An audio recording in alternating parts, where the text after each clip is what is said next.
Hola chicos, hola chicas, ¿qué tal? Pues aquí os traigo un nuevo vídeo. Voy a volver a uno de los vídeos que hacía antes y tenía un poco abandonados, que es de lecturas. Os he hablado mucho sobre historia y muchas otras cosas y volveré a hablarlo. Pero hacía yo creo que un mes y pico que no sacaba una lectura. Así que voy a sacar una, porque me apetece. Y porque sé que hay gente, aunque sea poca, que le gustan las lecturas particularmente. Otros pues no las soportan sin más. Antes que nada ya sabéis que aquí abajo tenéis el enlace a los canales que yo veo de ASMR. También tenéis el enlace a mi Instagram. A veces publico muchas cosas de golpe, a veces nada. Soy así, como con los vídeos, si no me obligará Alba. Y también tenéis el enlace por si queréis uniros y tener un vídeo extra al mes totalmente exclusivo para vosotros, ¿vale? Lo estamos, iba a decir casi acabando, pero hay suscriptores que me dicen ese libro es eterno. Bueno, pero es que en secciones de 20 minutos tampoco da para mucho. Mi gato se está peleando con un mueble porque piensa que hay un palo con el cual jugué con él el otro día. Sí, porque mi gato es como un perro, juega con palos. En fin, lo dejamos a lo suyo y nosotros vamos a lo nuestro, que es la química. Hacía mucho que no hablaba de química, ¿verdad? Y aquí viene el apartado de los electrones. Rayos catódicos.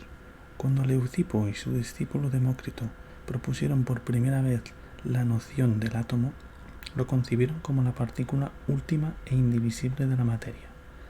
Dalton, unos 2000 años después, mantuvo esa opinión.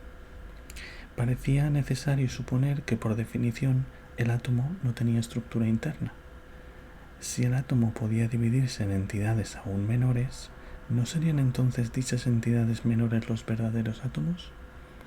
A través del siglo XIX persistió esta concepción del átomo como partícula carente de fisonomía, carente de estructura e indivisible. Cuando esta teoría se vino finalmente abajo, fue como consecuencia de una línea de experimentación que no era en absoluto de naturaleza química. Muy al contrario, sucedió mediante estudios de la corriente eléctrica. Si en un lugar existe una concentración de carga eléctrica positiva y en otro una concentración de carga eléctrica negativa, entre los dos se establece un potencial eléctrico. Bajo la fuerza impulsora de este potencial eléctrico, fluye una corriente eléctrica desde un punto al otro, tendiendo esta corriente a igualar la concentración. La corriente fluye más fácilmente a través de unos materiales que de otros. Los metales, por ejemplo, son conductores y basta incluso con un pequeño potencial eléctrico para originar una corriente a través de ellos. Las sustancias como el vidrio, la mica y el azufre son no conductores o aislantes y se precisan potenciales eléctricos enormes para impulsar a través de ellas a unas corrientes más pequeñas. No obstante, partiendo de un potencial eléctrico suficiente, puede crearse una corriente a través de cualquier material, sólido, líquido o gaseoso. Algunos líquidos, una solución salina, por ejemplo, conducen corrientes eléctricas con bastante facilidad, como ya sabían de hecho los primeros experimentadores. Un rayo también representa una corriente eléctrica que se traslada casi instantáneamente a través de millas de aire. A los experimentadores del siglo XIX les parecía razonable avanzar un paso más e intentar conducir una corriente eléctrica a través del vacío. Sin embargo, para obtener resultados significativos, se precisaba un vacío lo bastante perfecto como para permitir que la corriente cruzase, si es que lo hacía, sin interferencias significativas por parte de la materia. Los intentos de Faraday para dirigir electricidad a través del vacío fracasaron por falta de un vacío suficientemente perfecto. Pero en 1855, un soplador de vidrio alemán, Heinrich Geissler, ideó un método para producir vacíos más altos que los que se habían obtenido hasta entonces. Preparó recipientes de vidrio, haciendo el vacío en ellos. Un amigo suyo, el físico alemán Julius Plücker, utilizó estos tubos de Geissler en sus experimentos eléctricos. Blücher introdujo 2 electrodos en tales tubos, estableció un potencial eléctrico entre ellos y consiguió hacer pasar una corriente a través de los tubos. La corriente producía efectos luminiscentes dentro del tubo y dichos efectos variaban precisamente de acuerdo con el grado de vacío. Si el vacío era muy alto, la luminiscencia desaparecía, pero el vidrio del tubo despedía una luz verde alrededor del ánodo. El físico inglés William Crookes ideó en 1875 un tubo con un vacío más perfecto, un tubo de Crookes, que permitía estudiar con mayor facilidad el paso de la corriente eléctrica a través del vacío.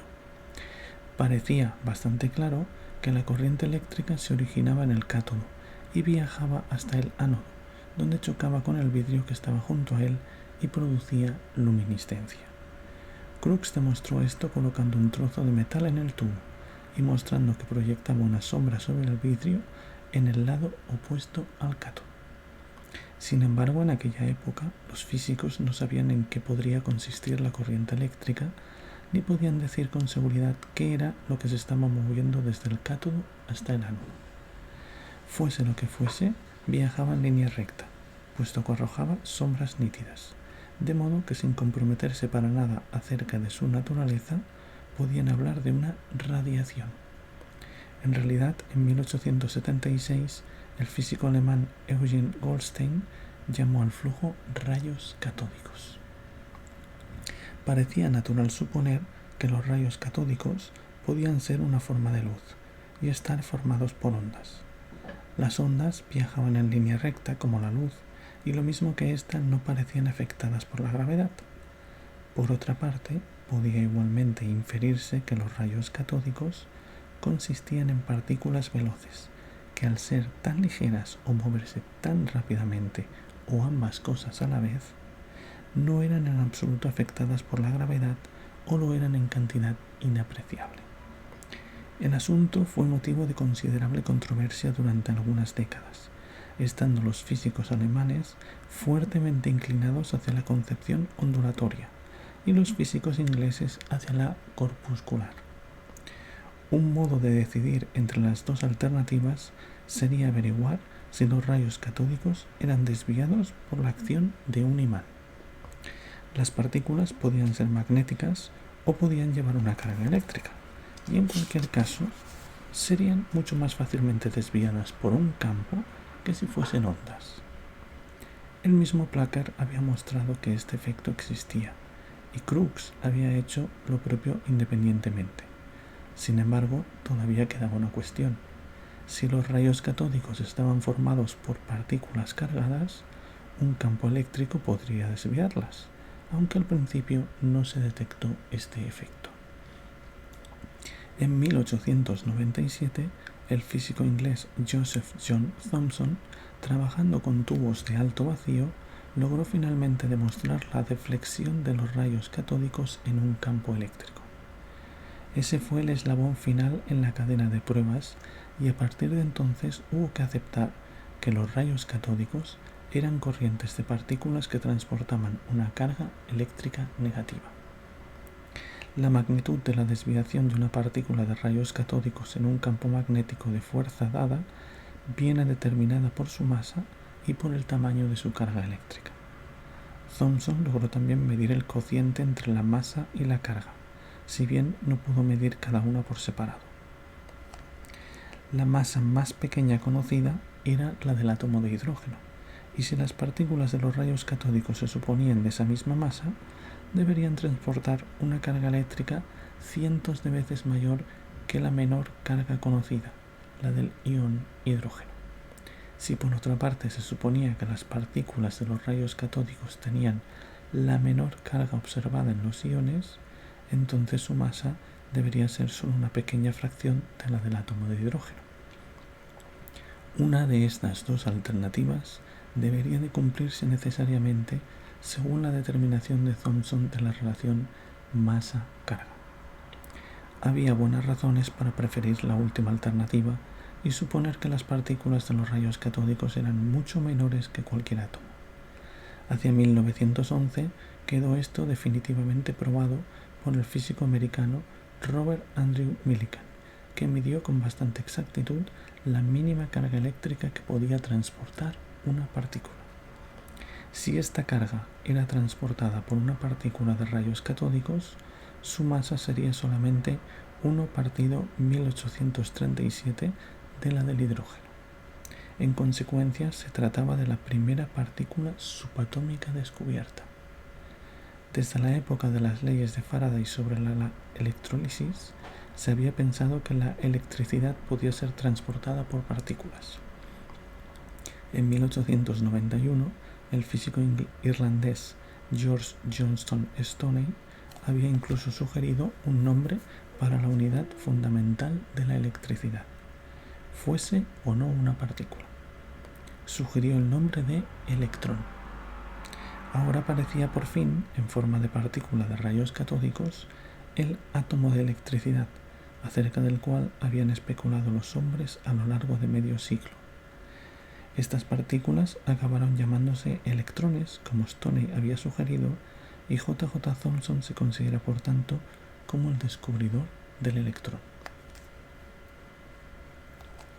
El efecto fotoeléctrico. Quedaba ahora por determinar si existía alguna relación entre el electrón y el átomo. El electrón podía ser la partícula de electricidad y el átomo la partícula de materia, y ambas podían carecer quizá de estructura, ser partículas esenciales completamente independientes la una de la otra. Pero estaba bastante claro que la independencia acaso fuese total. Arrhenius, en los años 1880-89, había propuesto su teoría de la disociación iónica y había explicado el comportamiento de los iones suponiendo que eran átomos o grupo de átomos cargados eléctricamente.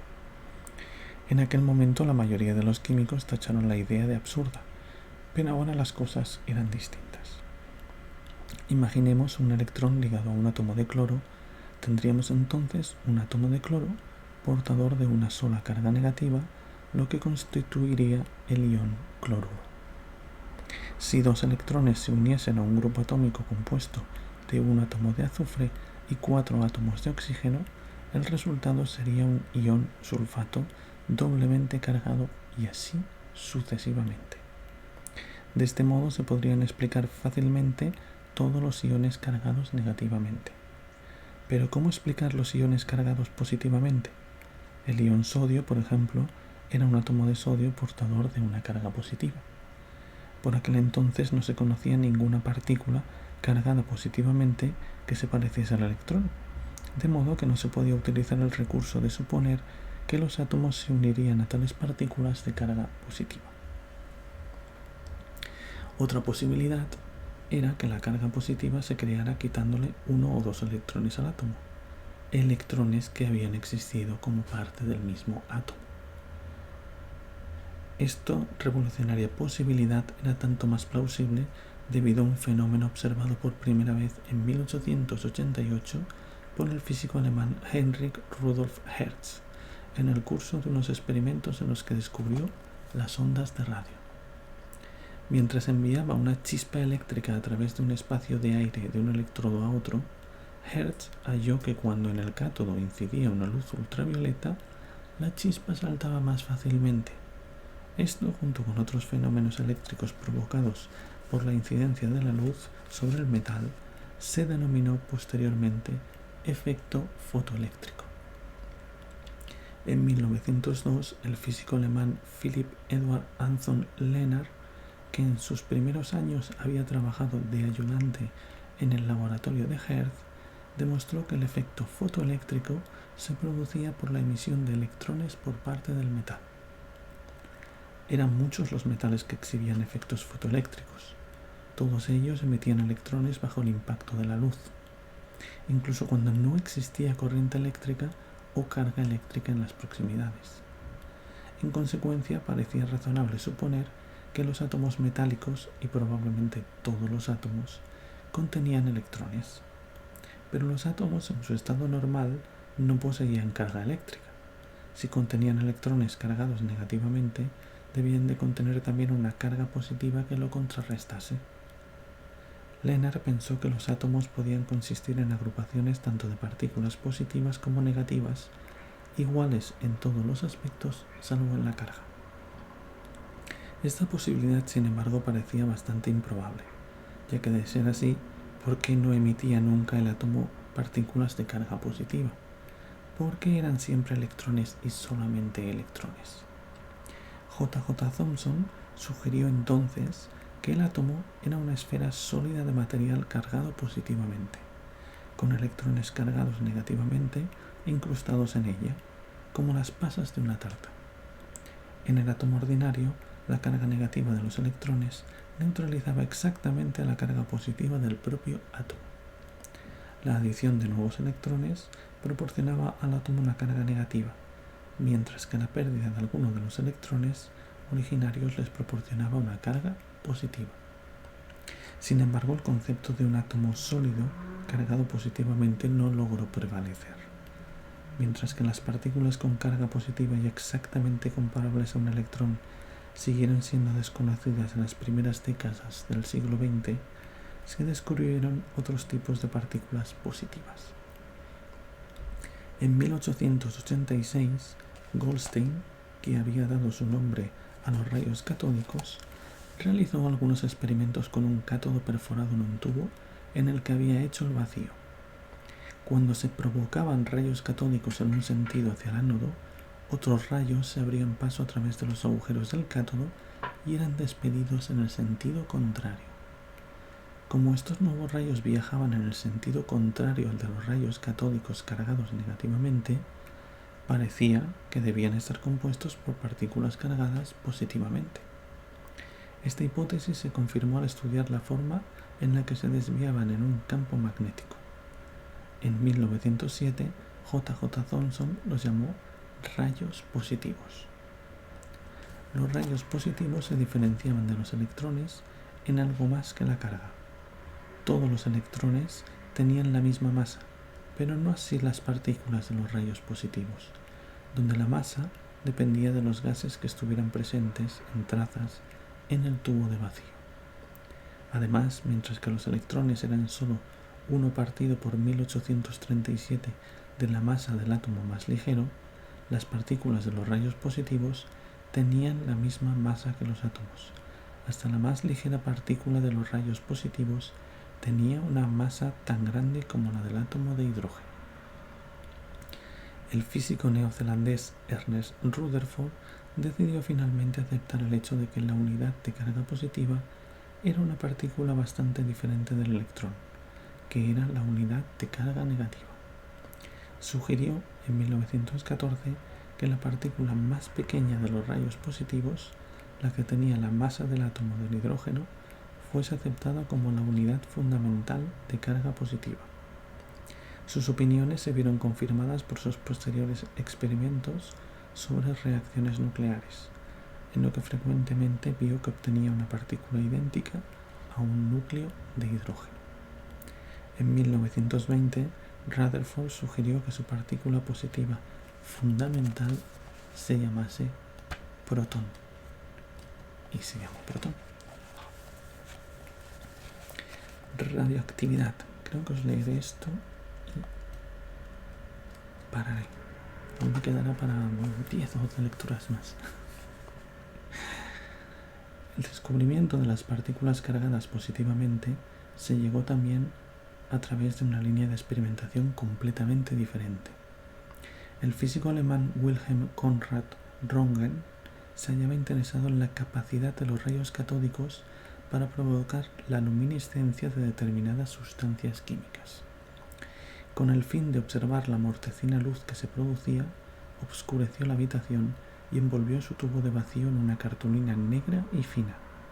Trabajando en 1895 con dicho tubo, observó un detalle de luz que no provenía de este. A bastante distancia del tubo se hallaba una hoja de papel cubierta con un producto químico que es lo que resplandecía. Pero solo resplandecía cuando estaban actuando los rayos catódicos y no en otro momento. Röntgen sacó la conclusión de que cuando los rayos catódicos chocaban con el ánodo, se creaba alguna forma de radiación que podía pasar a través del vidrio del tubo y del cartón que lo rodeaba y chocar con los materiales circundantes. En efecto, si trasladaba el papel tratado químicamente a la habitación de al lado, seguía resplandeciendo cuando actuaban los rayos catódicos, de modo que había que deducir que la radiación era capaz de atravesar las paredes. Röntgen llamó a este penetrante radiación rayos X, denominación que se ha conservado hasta la actualidad. Posteriormente se determinó que los rayos X eran de la misma naturaleza que las ondas luminosas, pero mucho más energéticas. El mundo de la física se interesó enseguida por los rayos X, y entre los que comenzaron a experimentar con ellos se encontraba el físico francés Antoine-Henri Becquerel, interesado en la capacidad de algunos productos químicos para resplandecer con una luz característica propia, fluorescencia, al ser expuestos a la luz del sol. Se planteó la pregunta de si el resplandor fluorescente contenía o no rayos X. En 1896, Becquerel envolvió una película fotográfica en un papel negro y la colocó a la luz del sol, con un cristal de cierto compuesto de uranio encima. El cristal era una sustancia fluorescente, y si la luz emitida fuese simplemente luz ordinaria, no pasaría a través del papel negro ni afectaría a la película fotográfica. Si existiesen en ella rayos X, pasarían a través del papel y oscurecerían la película. Becquerel observó que la película se había velado, pero descubrió que aunque el cristal no estuviese expuesto a la luz, no habiendo pues fluorescencia, obscurecía de todos modos la película fotográfica. En resumen, los cristales emitían una radiación penetrante en todo momento. Marie Slobodska-Curie, la primera mujer científica de renombre, dio a este fenómeno el nombre de radioactividad.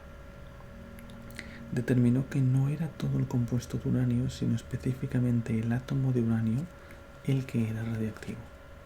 Tanto si el átomo se hallaba en su forma de elemento como si formaba parte de un compuesto, era radiactivo. En 1898 descubrió que el torio, un metal pesado, era también radioactivo. Madame Curie, polaca de nacimiento, llevó a cabo sus investigaciones con la ayuda de su marido, el francés Pierre Curie, físico notable. La radiación emitida por el uranio y el torio se manifestó rápidamente como de naturaleza bastante compleja.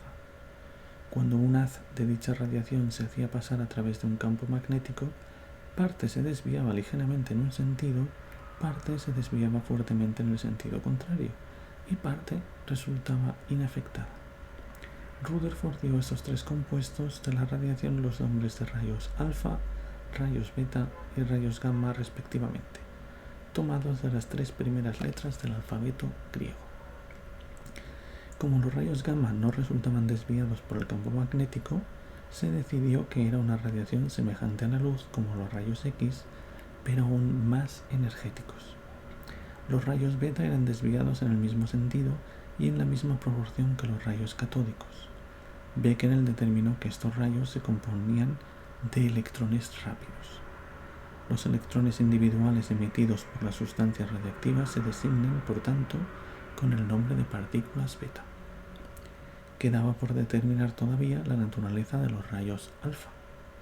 Los experimentos con rayos alfa en campos magnéticos mostraron una desviación opuesta a la de los rayos beta. Así pues, los rayos alfa tenían que estar cargados positivamente.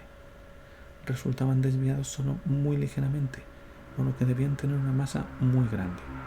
En efecto, resultó que tenían 4 veces la masa de las partículas que Rutherford había denominado protones. Esta proporción de pesos parecía indicar que los rayos alfa podían consistir en partículas compuestas de 4 protones cada una, pero en ese caso, cada partícula debería poseer una carga positiva igual a la de 4 protones. Sin embargo, tal como se descubrió, su carga solamente era igual a la de 2 protones. Por esta razón, hubo que suponer que la partícula alfa, junto con los 4 protones, contenía también 2 electrones. Estos electrones neutralizarían 2 de las cargas positivas sin añadir prácticamente ninguna masa. Durante cerca de 30 años se creó que esta combinación de protones y electrones constituía la estructura de las partículas alfa y que combinaciones parecidas formarían otras partículas de carga positiva. Sin embargo, esta deducción planteaba problemas. Existían razones teóricas para dudar de que las partículas alfa pudiesen estar formadas de hasta 6 partículas más pequeñas. En 1932, durante los experimentos sugeridos por Rutherford, el físico inglés James Chadwick descubrió una partícula que tenía exactamente la misma masa que el protón, pero que no poseía ninguna carga eléctrica. Debido a que era eléctricamente neutra, se denominó neutrón. Werner Karl Heisenberg, un físico alemán, sugirió enseguida que no eran combinaciones de protón-electrón las que formaban las partículas cargadas positivamente, sino combinaciones de protón-neutrón. La partícula alfa, según esta sugerencia, estaría compuesta por 2 protones y 2 neutrones, con una carga positiva total de 2 y una masa total 4 veces superior a la de un solo protón. Los físicos hallaron que una partícula alfa formada por 4 partículas subatómicas en lugar de 6 se ajustaba maravillosamente a sus teorías. Desde entonces se ha aceptado la estructura protón-neutrón. Bueno, lo dejamos aquí. No sé cuándo se traerá el próximo capítulo. Espero que os haya gustado. A los que os gusten las lecturas, pues más. Pero nos vemos en otro vídeo. Hasta otra.